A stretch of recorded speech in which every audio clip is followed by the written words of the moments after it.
SSC ২৬ ব্যাচের শিক্ষার্থীরা তোমাদের পরীক্ষা কেন্দ্রে কিভাবে বসানো হবে তা নিয়ে যেন একঝুড়ি প্রশ্ন সবসময় জন্য আমাদেরকে বিভিন্ন সময় তোমরা করো।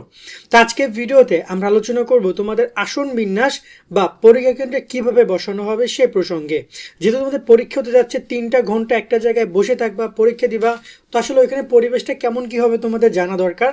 এটা অত্যন্ত গুরুত্বপূর্ণ, কারণ সারা বছর যাই পড়ালেখা করো না কেন পরীক্ষা কেন্দ্রে ৩ ঘন্টা যে কি হবে সেটা যদি তোমাকে সাপোর্ট না করে, সেই ৩ ঘন্টা তুমি যদি প্রপার পরীক্ষার সময় লিখতে না পারো, এতক্ষণ যা পড়েছো সে যদি সেখানে এক্সপ্লেন করতে না পারো, দেন কিন্তু আসলে কোনো ভালো রেজাল্ট পাবে না।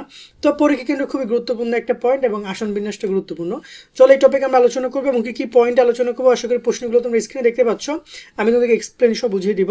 যারা এখন আমাদের YouTube channel, Facebook page subscribe follow করে রাখো এবং এই ভিডিওটি শেয়ার করে রাখো টাইম লাইনে, যাতে করে কাজে যখন পরীক্ষা তখন দেখতে পারো। এছাড়াও বন্ধু বান্ধবকে মেনশন করে কমেন্ট করে জানিয়ে দিও। আর এসএসসি ২৬ সাজেশন কোর্স আমরা চালু করেছি, চাইলে আমাদের কোর্সে জয়েন হতে পারো, বিস্তারিত দেখে নাও। তুমি যদি এসএসসি ২৬ পরীক্ষা A+ পেতে চাও তাহলে এখনই যুক্ত আমাদের 290 টাকার সাজেশন কোর্সে। এই কোর্সে তুমি পাচ্ছ সকল সাবজেক্টের 90% কমন সাজেশন, অধ্যায়ভিত্তিক সৃজনশীল প্রশ্ন, সংক্ষিপ্ত প্রশ্ন, উত্তর সহ সকল বিষয়ের MCQ শিট, এছাড়াও ইংরেজি গ্রামার অংশ উত্তর সহ সকল অধ্যায়ের গুরুত্বপূর্ণ ক এবং খ প্রশ্ন, অনলাইন পরীক্ষার সকল আপডেট, গত 10 বছরের প্রশ্ন এবং দৈনিক রুটিন।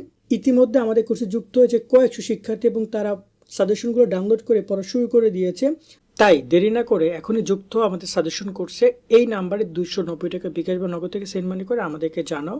বিস্তারিত কমেন্ট এবং ডিসক্রিপশনে দেওয়া রইল। আশা করি তুমি বিস্তারিত দেখেছো, চাইলে আমাদের কোর্সে জয়েন করতে পারো। জয়েন করলে সকল বিষয়ে শিটগুলো পাচ্ছ, এছাড়া সেগুলো ডাউনলোড করে পড়ালেখা করবা, ইনশাল্লাহ ভাই ভালো ফলাফল করতে পারবা। এছাড়া আমরা তোমাদের এই কোর্সের মধ্যে অনলাইন এক্সামও নিব, বেশ কয়েকটা MCQ, সেগুলো অংশগ্রহণ করে পরীক্ষার গাইডলাইন আপডেট যা যা আছে সব কিছু কিন্তু আমরা দিয়ে দিব। এবারে কথা বলে পরীক্ষাকে কীভাবে বসানো হবে সে প্রসঙ্গে। খেয়াল করো, প্রথমে একটা প্রশ্ন এসেছে কোন রোল অনুযায়ী বসানো হবে। এটা খুবই গুরুত্বপূর্ণ একটা কোশ্চেন, ক্লাস 9-এর, ক্লাস 10-এর নাকি রোল অনুযায়ী। আমি একটু ক্লিয়ার করবো এই ভিডিওতে। তার আগে আমি এই পয়েন্টগুলো একটু ক্লিয়ার করতে চাই। যেখানে বলা হয়েছে এক বেঞ্চে কয়জনকে বসানো হবে। নর্মালি নিয়ম আছে বোর্ডে এক বেঞ্চে 2জনকে বসানো হবে, বেঞ্চের এই মাথায় একজন এই মাথায় একজন।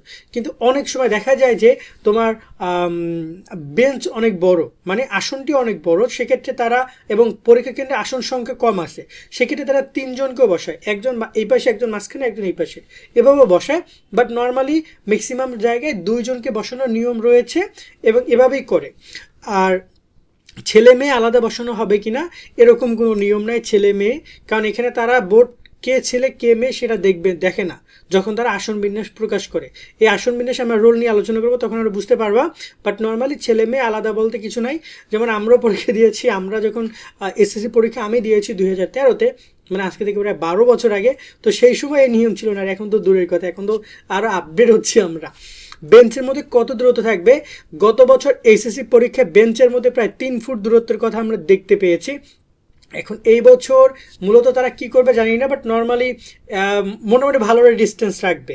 এবং দেখা যায় যদি ওই স্কুলে অনেক আসন সংখ্যা থাকে এবং পর্যাপ্ত জায়গা থাকে, তাহলে দূরত্বর পরিমাণ বাড়বে। যদি দেখা যায় যে সেখানে তেমন রুম নাই, খুবই অল্প, বা পরীক্ষা কেন্দ্রগুলো খুবই ছোট, সেখানে কিন্তু বেশি দূরত্ব থাকবে না, গাদাগাদি করে এক প্রকার পরীক্ষা নেবে।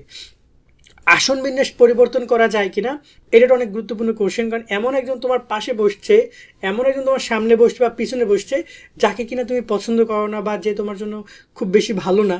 তো এই জায়গায় অনেকে এটা এই ধরনের ধান্দায় থাকবা। সেক্ষেত্রে আমি জানিয়ে রাখতে চাই, তুমি চাইলে আসন বিন্যাস পরিবর্তন করতে পারবা না, এটা নিয়ম নাই বোর্ডের। তুমি ট্রাই করো, পারবা না। দেখবা স্কুলে যাও, টিচারের সাথে কথা বলো, অনেক জায়গায় স্কুলের টিচাররা টাকা নেয়, আর টাকা দাও 1000 2000, আসন বিন্যাস পরিবর্তন করে দিব, কিন্তু পরে আর সেটা পারে না। শিক্ষক চাইলে আসন বিন্যাস পরিবর্তন করতে পারবে কিনা, যিনি পরীক্ষার দায়িত্বরত শিক্ষক সে চাইলে তোমাকে আসন বিন্যাস পরিবর্তন করাতে পারবে, যদি ওইখানে পর্যাপ্ত আসন সংখ্যা ফাঁকা থাকে, অথবা তোমার জায়গায় অন্য কাউকে একজনকে বসিয়ে সে পারবে। তবে সেটা ঠিক স্পেসিফিক টাইমের পরে, যখন তোমাদের স্বাক্ষর, যখন তোমাদের ওএমআর কাজ সিগনেচার টিগনেচার হয়ে যায়, তারপরে তারা এটা করতে পারে। আর পরীক্ষাটা আসন বিন্যাস নিয়ে গুরুত্বপূর্ণ নির্দেশনটা পরে বলি, তার আগে এই উত্তরটা দেয় কোন রোল অনুযায়ী বসানো হবে। মূলত এখানে ক্লাস 9-এর, ক্লাস 10-এর ক্লাস 8-এর কোনো রোলই গ্রহণযোগ্য না।